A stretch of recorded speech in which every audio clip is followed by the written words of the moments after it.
Welcome to Join Us at the Top. I'm student body president and freestyle athlete Connor Din. I'm from Cape Cod, Massachusetts. I'm a senior at KMS. This is the head of the freestyle program, Chris Pepe, and this is KMS alumni and Olympian Hannah Soar. Well, now you can ask some questions. Good. Keep it going. Hannah, when did you start skiing? When did I start skiing? Probably when I was like 2. Like the Bear Mountain parking lot would be my guess. But I started, my first event was the Bear Mountain Mogul Challenge in 2008. And then I started doing some USSA events when I was 9, I believe. And How old were you when you started the club? Your first team was KSC, KMS? yeah, programs? so I did the greatest mogul competition of all time, the Bear Mountain Mogul Challenge, where I got my start. And then I joined the Killington Ski Club, I believe, the year after, so I was about 9.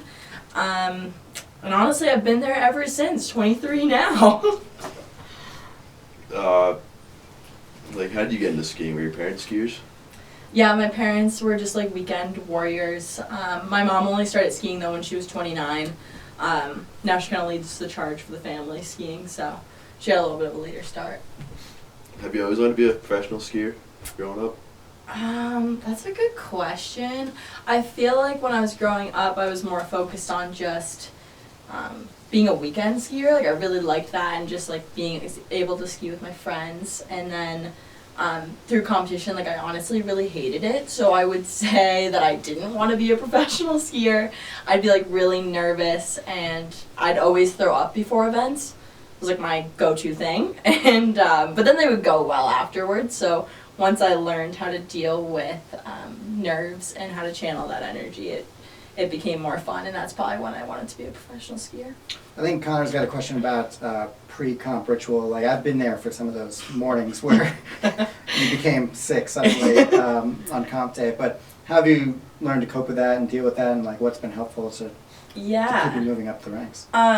So I think I just learned how to like channel my thoughts and my energy and like the reasoning behind being nervous and just like accepted it and been like, the reason why I'm nervous is because I really care about the result and I care about what I'm doing. And being able to just like accept that and accept the nervous energy and the thoughts of like, ooh, I don't want to fall.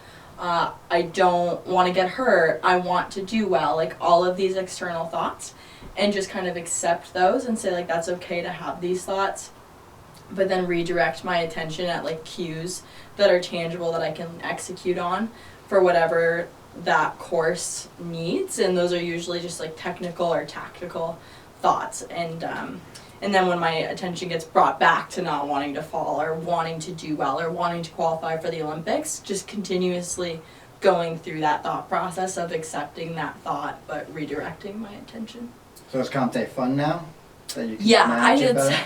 I'd say comp day is more fun now. I think I've throughout time like just had a lot more like gratitude for like being up at the top of the course and kind of trying to enjoy the pressure because it's not going to be there forever. I'm not always going to, my knees will not allow me to stand at the top of a mogul course forever. So like just taking in those moments, like at the Olympics, for example, like I had no nervous energy in the gate, which is kind of wild thinking back to like how long I dealt with a lot of nervous energy. And that was just because I was able to just be so present and just take in the fact that like it's so awesome to be here and I'm so grateful to be here, and then focus in on what I had to do to get it done. What's your favorite part of being on the U.S. ski team? My favorite part of being on the U.S. ski team is probably getting to travel to so many cool places with my friends. And now that we're fully funded, it's really nice to not have like the financial burden of doing that either. And we had to do a lot of just really cool things both on and off snow, and some of my greatest memories, like I don't even have skis on, you know, like we're traveling and we're seeing some really cool spots of the world. Like I never thought I'd go to Kazakhstan. I never thought I'd see Siberia. So we've gone to some far places and I've done it with some really cool people, so I think it's my favorite part. So what's the coolest place you've skied, and then what's the coolest thing you've done away from skiing through this travel? That's a good question. I think my favorite place to have ski was Japan. Now, given we did not ski in a good place in Japan, like I would not suggest going there, but I just think the experience of getting to go to Japan and just experience the culture and, ski a really cool course there was probably my favorite that we've traveled to. And then, where's my favorite place I've traveled not skiing? Well, no, Do we have time for that? That skiing was taking you, but like, you had a cool experience that wasn't related to skiing. Definitely. The first time I went to Kazakhstan, we go to Almaty, which is the capital, I believe, of Kazakhstan. And we were Googling like things to do in Almaty, and this like bathhouse popped up. So we went to this bathhouse. That was a wild experience. I don't know if we can get into that on this, but I was like, that was like the coolest, most memorable thing I've ever done. You were in the Olympics last year. What was your favorite part of the Olympics? My favorite part about the Olympics, I really enjoyed, all of it, honestly, like being there, and like the obvious is like being at the gate and just standing there and looking out and seeing the Olympic rings all over the place, and the Olympic rings on your chest, on your bib, and like just realizing like all your dreams were coming true in that moment was like obviously like the coolest. But I'd say like my teammate winning silver, Jalen Koff, who's like one of my best friends on the team, and just like it was so surreal to just watch someone's dreams come true and know that like we all have a piece of that medal as well, and we've all like worked so hard together throughout the years. I've been on the team with her for the past 7 years. We were training at the Olympics, like we'd ride up the lift together. We were kind of training as a unit, and she was my roommate, and you could just tell that she was in the zone that whole time that we were there, and it was just really cool to like watch it all come together for her. And then go home and sleep next to an Olympic medal. Like, I'll take that. It's pretty cool. That's really cool. You kind of hit on something that I was talking to another coach about the other day, and talking about when you were here at KMS and the team we had here, and how it did kind of feel like everybody was working together to get to that higher level. Like, and it doesn't matter if you were the best on the team or the worst on the team. It felt like we were all part of the process. Do you think, would you liken that to the U.S. ski team experience, the experience you had here? Yeah, I'd say for sure. I mean, that was one of my favorite things that I liked about KMS and our team specifically was we had a really strong team, and I think at one point we had like 5 of us from the same like generation on the mogul team that skied in a World Cup, which is incredible. But at the same time, like we had people that were getting like top 10s on the regional tour, and like that was really incredible for them. And I think that our team really highlighted anyone's success when they were getting to those next level of achievements and working really hard for those. And so I really admired that. And I think on the ski team we definitely have an element of that, like absolutely. And watching our D teamers come up the ranks, obviously though there's a little bit of an element of like you're requalifying for this team, right? Like we're not all staying on it, so it's a little bit harder to keep that mentality consistently and always, and we're trying to qualify for the Olympics, and we're not all going to do that. But I do think our women's team has a very strong underlying like respect for everybody's achievements and wanting to do well, and I think that really came through a couple of years ago. We had the first women's sweep on a World Cup in dual moguls, and that I think was a really good moment where you saw it all come together and we can all have like this successful moment and it can feel like a team. And I think that was something that I'll always remember being a part of and was like one of my favorite experiences. How's like the leadership on the US ski team? Are you like one of the leaders? Am I a leader? I am our athlete representative, if that's the question. I talked to Macanoza, but no, I'd say like I've fallen into a leadership role. I mean, crazy enough, I'm the second oldest on the team. I've been around now like one of the longest on the team. I top of my head, I can't necessarily think of anyone who's been around longer than 7 years. Yeah. We have a couple of us girls that are at 7 years, and I'd like to think I fall into that leadership role, and but we have a lot of really strong females on the team, and we all kind of like lead together, and I think a lot of our personalities mesh well. So I like to think I'm not setting a bad example, but I'm not going to say I'm the only one out there doing that. But I think on our team, like one thing that I try to be the representative of too, and like kind of goes back to KMS and juggling everything, but I also really care about like education and people's careers afterwards. So like I sit on our athlete career and education task force as well as an athlete rep, and try to help like our younger teammates navigate like what are some good and bad decisions as far as what college can look like and what getting a career can look like while still being really present in your sport and performing at the top of your game. So I like to think I'm a leader in that division of things. Yeah, I just, would like to hear more about that, because like one of the most impressive things that I think you're doing right now is, yes, you've achieved your goal, you've competed at the highest level, you were 17th in the Olympics, like it's unbelievable, and but instantly looking forward, thinking about your life beyond skiing. So if you can tell us a little bit about what you've been up to and where you're headed. Yeah, so when I initially left KMS, I was like, I'm going to Union College, their trimester school, their liberal arts, like that's what I really wanted to do. And at that point I was already on the ski team, but I wasn't sure how much longer I was going to stay on, or if I really wanted the traditional college experience. I really just like didn't know what I wanted.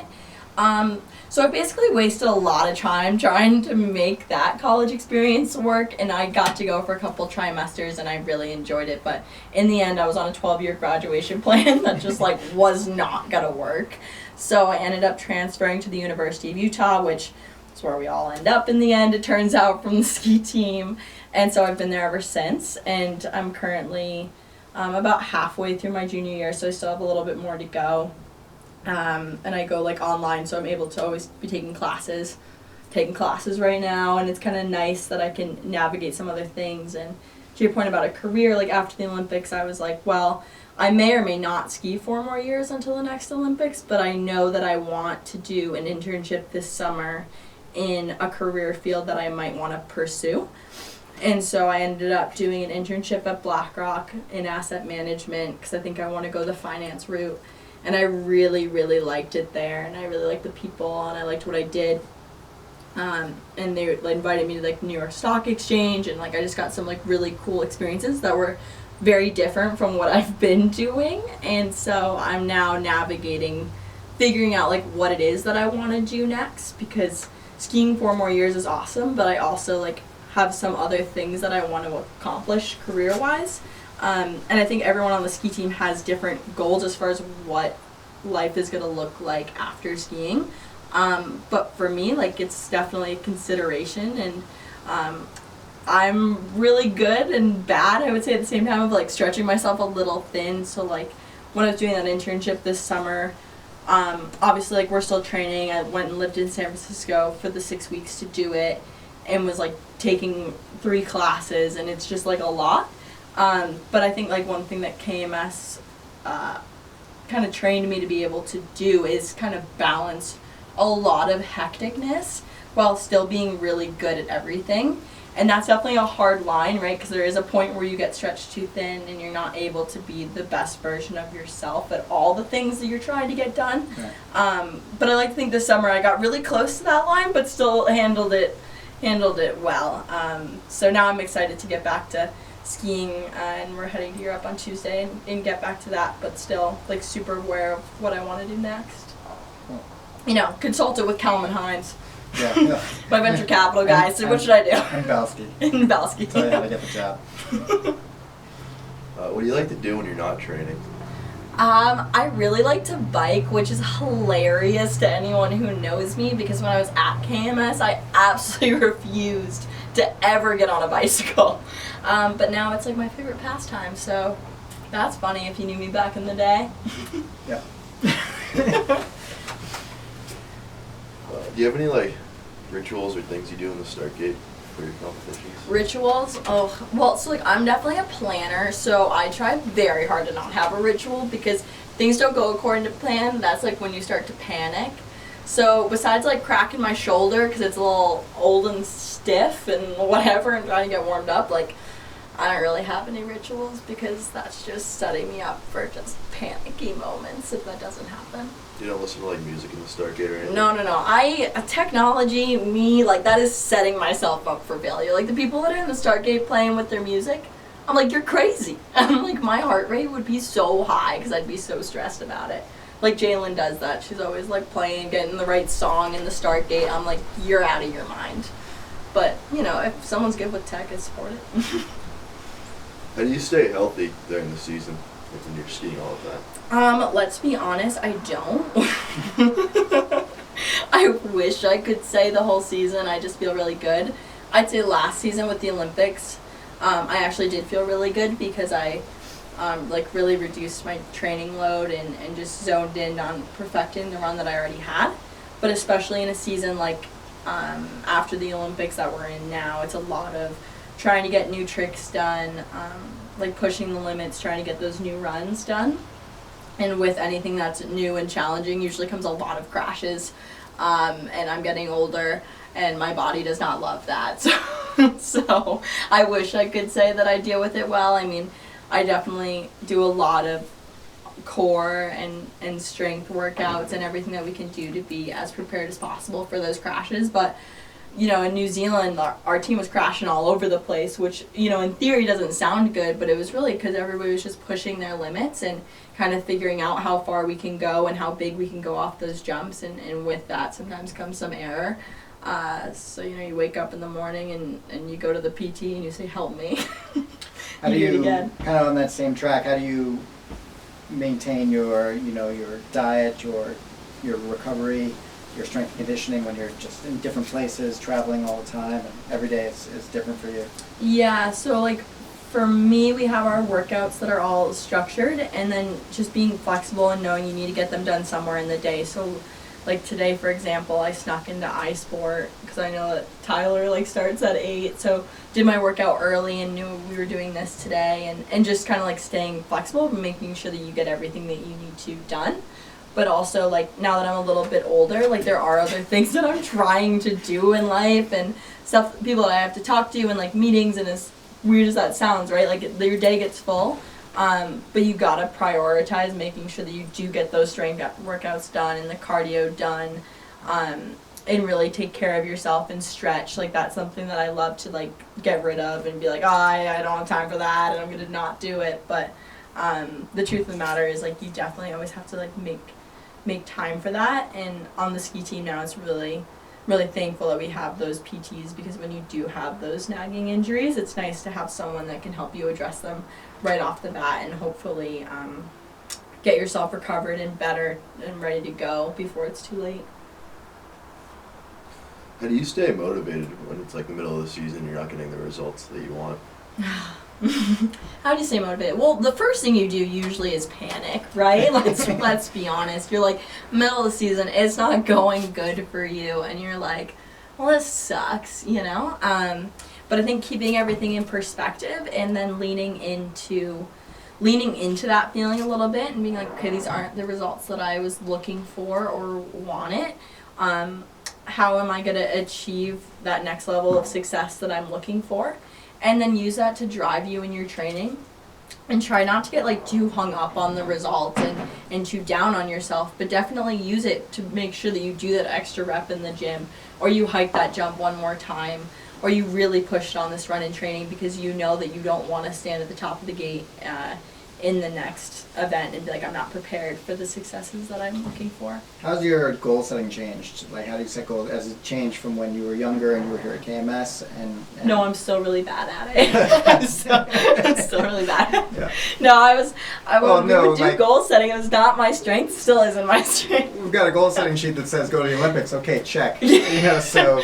Yeah, no. Well, even when I was at KMS, I probably didn't even say go to the Olympics. Like, Yeah. For me, goal setting's really tough. Like, I'm not someone who likes to say out loud lofty goals. Like, I get hung up on, like, well, what if I don't do that? Like, I'm a big planner, but I'm not a planner in the sense of, like, just setting a goal. I like more to think about what technically would I want to get done in the season opposed to, like, results-based. And obviously there's always an element of results-based goal setting for sure. And I think for me, it'll always be pulling teeth for that to happen. But I try to lean into more like, okay, like my goal this season is to compete successfully, like cork to cork tail, or I want to ski the fastest run in the super final, or something like that, opposed to being like, I want 4 victories on the World Cup this season. Because like for me and my personality, that's just probably like not the best. I think that's accurate. In order to, achieve those podiums, you have to have a plan for it, right? Yeah, and like everybody's different. Like someone might be able to say like, yeah, I want 4 World Cup podiums, and like they're gonna make that happen, and that's how they think it through. But for me, I'm not that way. When do you so let's say you lose like a duel or something, do you get like pretty emotional, or do you have like a chip on your The shoulder? first thing I do is throw my pole and break my ski. No, just kidding. Like, do you? You can't do that. What's the first thing I do? Like the emotion. Yeah. I'd say like the best I've ever been at it was actually my first year on World Cup, and I was just leaned into being like super analytical and reduce the emotion, and I just go up to my coach and we talk about logistically like what went right and what needs to be better for the next time around, and usually that's pretty quick, right? It's like the next weekend, and we just get right to the point about it, and like before it's kind of like out of sight, out of mind, and write it down, and then that's like the first thing that I'm going to think about like when I go back and take all my ski stuff off, and I can really think about, when I start to get bummed about that result, I can just think back on, okay, like, yeah, it's okay to be bummed about that result, but what am I going to do next week to not be in this same situation?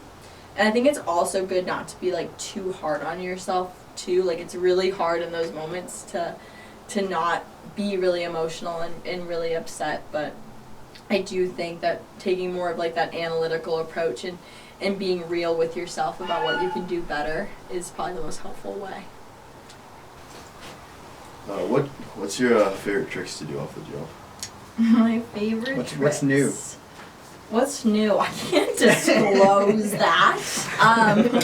My favorite jump is the spread eagle. It's your favorite. It's everybody's favorite. I like cork 7 when it's not being a pain in my butt, but for the most part, that's probably my favorite trick. Are you trying like a cork 10 or anything? I'm not trying a cork 10 or anything. Yeah, on ramps, I was definitely thinking that, and then I am practicing that and working on that, but just based on DD for mogul skiing, like the cork grab is probably like the better move to get quicker. So I'd say the 10 is more in the background and the cork grab is more in the near future, hopefully. What parts of skiing do you struggle with the most? Is it more like the turns, or is it the jumps? The jumps, man. 100% the jumps. Always has been. Yeah, Connor and I feel the same way. The jumps, I've leaned into it though to try to be like the best at it that I can be, and I think I've come a long way from where I was at one point with my thoughts on jumping, but it's definitely the part that I think about the most and really have to focus in on to succeed at the most. I think skiing comes a little bit more naturally. Away from kind of competitive skiing, like after a long season of working super hard and training super hard and traveling all over the place and doing all these high pressure competitions, without fail, you're always on Superstar. And man, like, talk about that. Like, what's your favorite part about coming back to Killington and skiing in the spring? Yeah, so, yeah, always back in the spring. It just brings me like happiness. I think that's the reason why I ski, is that the feeling of just being surrounded by people that I enjoy skiing with and just laughing, and it's just the level of like freedom, and I feel like the true spirit of freestyle that I really enjoy. And I'm definitely not here because I'm just someone who loves to compete. I'm here because I love mogul skiing, and I love to go on the World Cup and represent Killington and all the crazy mogul skiers that we have here. And just try to make them proud, and that was, I think, one of my favorite things about going to the Olympics. Was it was cool to just be like, oh, like another Killington mogul skier like went to the Olympics, and I was able to make that come to fruition. So that's why I always come back. It's the parking lot beers, it's the spring slush, it's seeing everyone, and a lot of the times some of my friends that I skied with at the Killington Ski Club when I was a kid who maybe retired 5-8 years ago, it's fun to see them out there, and they'll come back for a couple weekends, so I enjoy that. Well, I think the community appreciates it too. Like, that viewing party was probably the biggest viewing party of the whole Olympics, so it's really It was definitely the most tie-dye of the whole Olympics, that's for sure. Who do you think the best free bumper at Killington is? Oh, that's a good question. For sure myself. No, Chris Pepe. You heard it here, right? My mother. Oh, I should probably say Chuck Martin if you guys are gonna interview him. I didn't see him last spring. Well, you come out at like 3 o'clock. You think Chuck Martin was out in cheats. the morning, and then I came out in the afternoon, and that's why we didn't. Okay. The crack of 11:30, 11:30 to 5, and you have to come out. It's just because he's not trained enough. He doesn't even make it to 5. I was about to say you come out whenever you make it to 5. You don't make it to 5. All right, What do what's you your have next to question? say? I don't really know the other ones. You need glasses. I mean, all my questions are pretty. What much about like answered. a favorite KMS memory, like academics or training or like teammate? Oh. We can like add all this in because we can edit this out, you know. But like, who do you keep in touch with, teammate or roommate or classmate wise? Favorite classroom memory, stuff like that, maybe. KMS memories. Yeah. Pull all those nostalgia Well, strings. You too, Connor, why don't you start? What's your favorite KMS memory? It's probably the traveling. I like the traveling. I feel like I've never went to Europe before, and then KMS has allowed me to go to Europe, which is pretty cool. A couple times. That is pretty cool. Yeah. I'd say like some of my favorite memories are from on the road. Like we were just talking about Richard Morse coming with us to teens when I was a sophomore, so maybe like 2015. And we had some wild times, and it was really fun. And it's funny to see him now, like still here and with the next generation. So He I have built a this. lot of- He built this. He Here. built this. Yeah. This is Richard. Yeah. So yeah, and I think one of my like more funnier like favorite memories is when Spencer Belsky and I made the KMS garden for our National Honor Society project out front, and he put a little time capsule in there, and he was all excited about it, and we had a great senior year, and I'm pretty sure he dug it up like the next year, and he couldn't just like let it wait. But I have a lot of great memories from just like being around here at KMS our senior year in the fall and the spring, and we had a great class and a lot of good times. Yeah, that was like, you know, you mentioned the team earlier. You know, five people from that team went on to the World Cup, but also like everybody was like best friends. Like, what do you think? What made it click in that moment, and what kind of brought that group together? Yeah, I think we all had a shared sense of misery during training, but like misery like that we enjoyed. Like we all thought we were going to the Olympics, and so we were gonna like grind, and we were gonna be in the gym, and we were gonna hike that jump way too many times on like a really cold day because we all thought we were going to the Olympics, and we just had this joint mentality. Like I remember Kelman Himes would be like, I treat every run, every training run like it's my Olympic run, and I was like, you're out of your goddamn mind. But like that was the mentality, and I think we all just like vibed off of that, and were really excited to be at training and really enjoyed each other's presence. And I still keep in contact with like virtually everyone on that team, and they're still my best friends, and probably will be, unfortunately, to the day I die. And I'm stuck with them, like still asking Calvin for financial advice and Spencer for advice on my LinkedIn profile. Like still got them in my back pocket. How about your like classmates? You still keep in touch with your classmates? Yeah, Becca Clark, who was the only other girl in my graduating class in 2017, is like my best friend, and I'm actually going to go on a hike with her later today, so that's cool too, because Becca and I's friendship, honestly, like it started when we were at KMS, but we only got closer and closer, I think, as we've gotten farther away from graduation, and she came out and visited me in San Francisco when I was at my internship at BlackRock, and so I really value like all those relationships that I've been able to build. And honestly, like it's so cool like knowing your generation too. I like to think I'm still involved in the KMS bump gang. Like when you visit KMS, like during the winter and stuff, would you say it's pretty similar to when you were in school at KMS? I don't know. I hate to say it, but like I'm not around that much in the winter, you know? Like we're on the road and traveling, but I do think a lot of it is similar, and I do think though it changes with the makeup of the team, what the mentality is, and how the group works together and what that dynamic is. And I know I'm like really thankful for the dynamic that I had, and I can only hope that it's similar these days, and you guys will have the same great friendships that you'll have the rest of your life. Do you, Connor? Do you feel like you have a good? Yeah, I think so. I think I'm gonna like keep in touch with Jack and Ray, and the Morris. like I'm probably gonna come up here when I'm older, and they're gonna be skiing. Yeah, you're gonna have a ski house. You're gonna have kids. You're like, wow, what happened?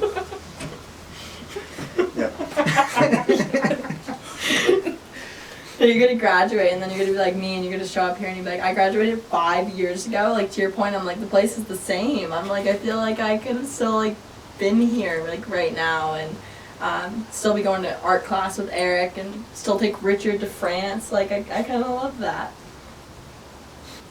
I'll do one. What advice would you give to athletes, like young athletes, and also their parents? So those trying to be the best in the world someday, or just enjoy the sport. Their parents. Their parents, like, focus on TJ is not that parent. I would say to the kids, I think, honestly, like, believe in yourself. And I say that, and I want to look at Pepe because, like, I didn't believe in myself at all. But, like, if you don't believe in yourself, at least surround yourself with people that believe in you and work hard, right? Like, your dream doesn't have to be an Olympian. It can just be to be the best version of yourself every day at KMS, whether that's, like, in the gym or on the hill. Always working for some level of a goal, even if that goal is just to be, like, work hard today. Like, that's fine. Like, you don't need to be an Olympian. You don't need to want to be on the World Cup in order to just work hard and give it your all every day here. And I would say to parents, like, get involved. I think it's really great to, like, be involved in the sport in any way that you can be, and I think that just shows a lot of support. So, like, my dad, for example, does a lot with, like, TDing and Eastern freestyle, and I think it was just a nice way for us to, like, feel connected and always feel supported. And so, like, you know, starting events, like, I remember Calvin's dad, Steve, was always the starter of those events, and certain parents would always help be, like, judges' assistants, and I think that's just a really good way to give back to your community. And ski bell to bell, and go ski With once you TJ work and the Sue, event from 3 to 4. Then go back over. Then go back over. That's important. You can do both. And Chuck Hughes usually brings good donuts in the morning. Sometimes. Like, do you have a good memory of anything from that year, or you're just a baby and you don't really remember?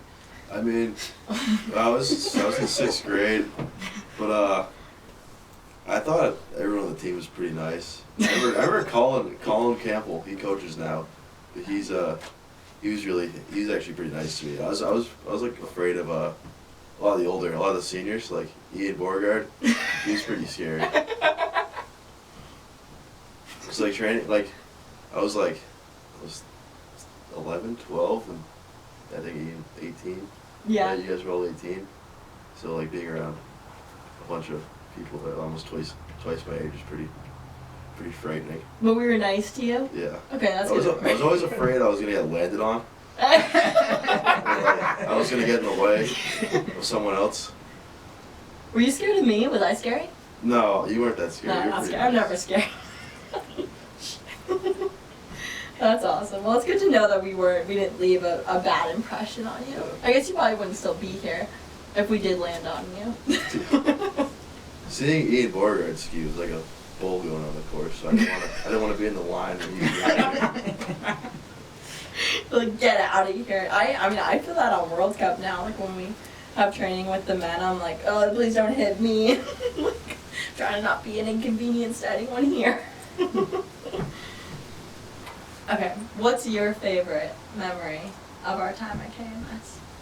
My favorite, the one that jumps out was an event was Junior Nationals. I don't think you were there. This is a challenge, right? You're not in this Yeah, one. You're not in this one.